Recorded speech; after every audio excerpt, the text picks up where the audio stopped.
Okay, so it's getting to that time in the pre-season now where we're starting to get ready to play some golf.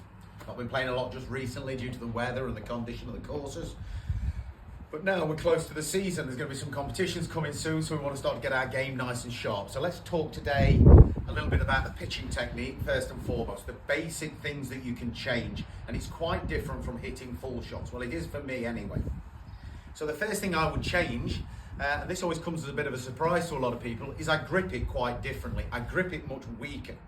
So when I normally play golf and I'm hitting my full shots, I've got a neutral to strong grip. What that means is my hands are rotated as a right-handed golfer slightly to the right. I can see 3 knuckles on the back of the left hand. The right hand then complements that accordingly. That helps me really get a powerful release and create some club head speed. Well, when I'm pitching, and I would class a pitch anything that is less than a full swing with a wedge, so it could be anything from 100 yards and in, I don't want a powerful strike. I'm not looking for a lot of club head speed or ball speed. I'm looking to be able to control it. So what I would do is I would take my lead hand, my top hand, and I would turn it anti-clockwise so I couldn't see as many knuckles.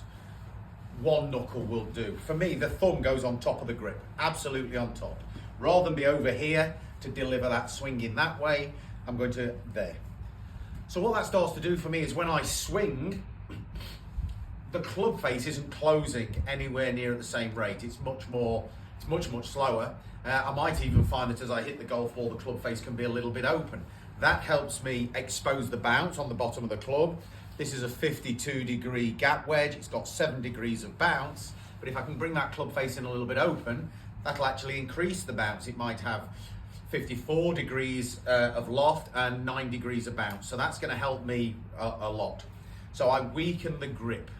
I get into position and I just turn my hands a little bit here to the left to have that weaker grip. That also helps me with change number 2.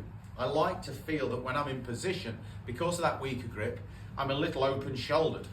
So as I'm aiming, I'm not worried if my shoulders and my forearms start to aim a little bit right of the target.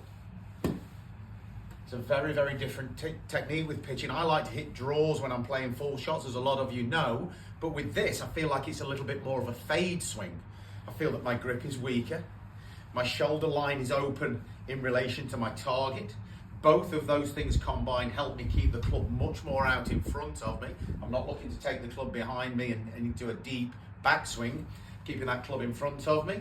So the club face feels open, it feels more in front of me, and then I can start to work across the golf ball. So if you were my target, narrow stance, weaker grip, slightly open shoulder line, to feel that as I go back, I keep the club much more behind the golf ball, swinging a little bit left across the ball. I feel like I'm trying to fade it. Now with wedges, you won't see a lot of fade on them. Because of the loft and the backspin, that negates that. It makes it much more difficult to tilt the axis of the golf ball to create slice. With a full swing, this would be an absolute disaster. You'd be hitting slicers all day long. Drivers, 5 irons, horrible. But with your wedges, with the loft, this is a 52, you can do it with your 56, your 60, your 48. Slightly weaker grip, narrow stance, weight into your front foot, slightly open shoulder line, keep that club in front of you, turn through the shot. Feel like you're swinging slightly across the golf ball. The weaker grip's going to keep the club face open in relation to that path, giving you a nice, soft, floating shot. So if I was hitting a full shot, let's imagine this is a 6 iron. I've gone back to my 3 knuckle grip. I'm wider. I'm taking this club more behind me. My left arm is now across my chest. And from there, I can start to hit the ball from the inside, promoting that draw. Pitching, I'm looking for a totally different set of results. This wants to float in higher, softer, land nice and gentle. Go back to that weak grip that we've just talked about. Open the shoulder line. Feel the club is much more in front of me, moving across the ball this way. Practice that. See how you get on with it. I think you're going to like that a lot. You're going to hit your wedges much gentler, much more control. Short, they're not going to be going in aggressively. These things are going to float in. You might need to recalibrate your carry distances with different shots, and I'll do another video about that, and we can start to talk how we can control how far that ball's going to go. But that's the pitching technique.